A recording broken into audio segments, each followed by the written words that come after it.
नमस्कार दोस्तों। आज मैं आपको जिसकी कहानी सुनाने जा रहा हूँ, उसकी कहानी अपने आप में एक मिसाल है। एमपीपीएससी की परीक्षा की तैयारी करने वाले हर युवा यह जानता है कि उसके लिए यह परीक्षा कितनी महत्वपूर्ण है और परीक्षा में मिलने वाले अंक भी कितने महत्वपूर्ण हैं। एक एक नंबर पर कंपटीशन होता है, एक एक नंबर पर हजारों युवा फाइट करते हैं, लेकिन जिसे अपनी तैयारी पर विश्वास होता है वह पूरी तरह से निश्चिंत होता है।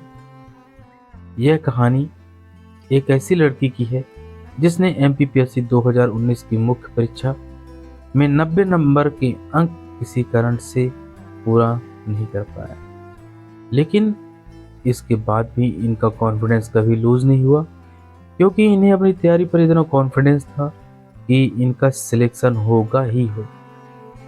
और इनका यही विश्वास जो इन्हें मिला था, यह विश्वास आया था इनकी तैयारी के कारण। तैयारी हमें विश्वास देती और शायद इसी का यह परिणाम है कि आज यह नायब तहसीलदार हैं। हम आपको जिसकी कहानी सुनाने जा रहे हैं वह है रीवा जिले के द्वारी की रहने वाली महिमा पाठक। महिमा पाठक की कहानी उन महिलाओं के लिए प्रेरणा है जो कि कुछ नंबरों के प्रश्न अगर किसी कारण से नहीं कर पाती हैं तो उन्हें लगता है कि उनका पूरा जीवन ही समाप्त हो गया। चाहे यह परीक्षा 10वीं की हो, 12वीं की हो, किसी कंपटीशन की हो या किसी अन्य की भी, आप अपनी इस तरह से तैयारी करिए कि अगर आपको कुछ नंबर कम भी आ जाएं तो भी आपका सिलेक्शन प्रभावित नहीं होना चाहिए।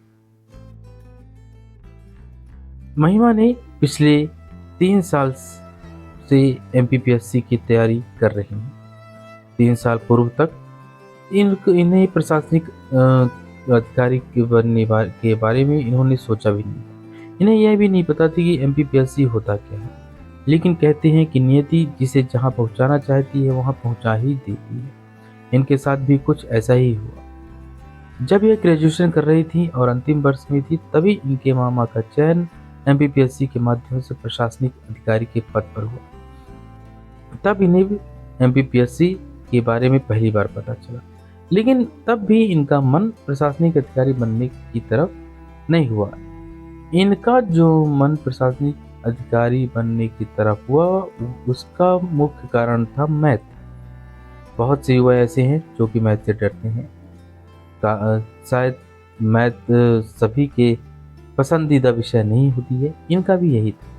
यह एक ऐसा प्रोफेशन चुनना चाहती थी जिसमें मैथ का उपयोग न के बराबर हो, और इनकी तैयारी और इनकी रिसर्च जाकर समाप्त हुई एमपीपीएससी की तरफ। इसके बाद इन्होंने 3 साल पूर्व एमपीपीएससी की परीक्षा पास करने का लक्ष्य बनाया, और जब एक बार इन्होंने लक्ष्य बना लिया तो फिर पीछे मुड़कर नहीं देखा और किसी भी अन्य प्रतियोगी परीक्षा की तरफ यह नहीं गई।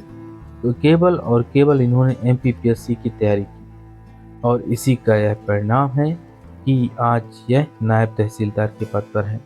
यहाँ हम यह भी बताना चाहेंगे, पूर्व की जो इन्होंने एमपीपीएससी की परीक्षा दी थी तो उसमें इन्होंने प्री क्वालिफाई किया था, मेंस का एग्ज़ाम दिया था, लेकिन शायद कुछ तैयारी में कमी रह गई थी और इनका सिलेक्शन पूर्व की 2 परीक्षाओं में नहीं हो पाया था।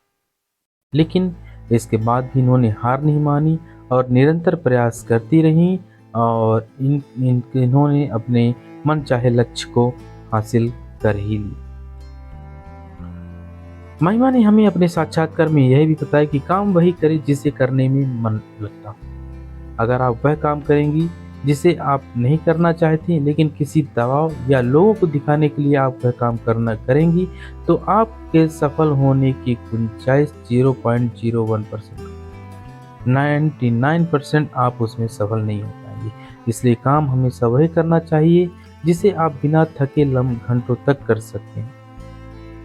जरूरी नहीं है कि आप जिस काम को पसंद करते हो उसमें बहुत सारा पैसा हो, काम हो, लेकिन जो एक चीज आपको मिलेगी वह है सेटिस्फेक्शन।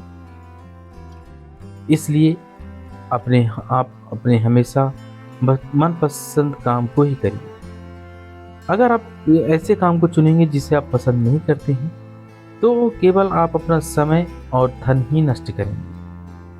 बहुत सारे लोग ऐसे हैं जो कि खेल को ज़्यादा महत्व देते हैं, तो खेल में भी करियर के बहुत से ऑप्शन हैं। बहुत सारे बच्चे ऐसे हैं जो कि संगीत की तरफ जाना चाहते हैं, संगीत में भी बहुत सारे ऑप्शन हैं। लेकिन जिसे संगीत में रुचि है या खेल में रुचि है, अगर उसे पढ़ने के लिए कह दिया जाए या प्रशासनिक अधिकारी बनने के लिए कह दिया जाए, तो केवल बस वहाँ उसका समय और धन ही नष्ट होगा। इसलिए काम वही करना चाहिए जिसे में आपका मन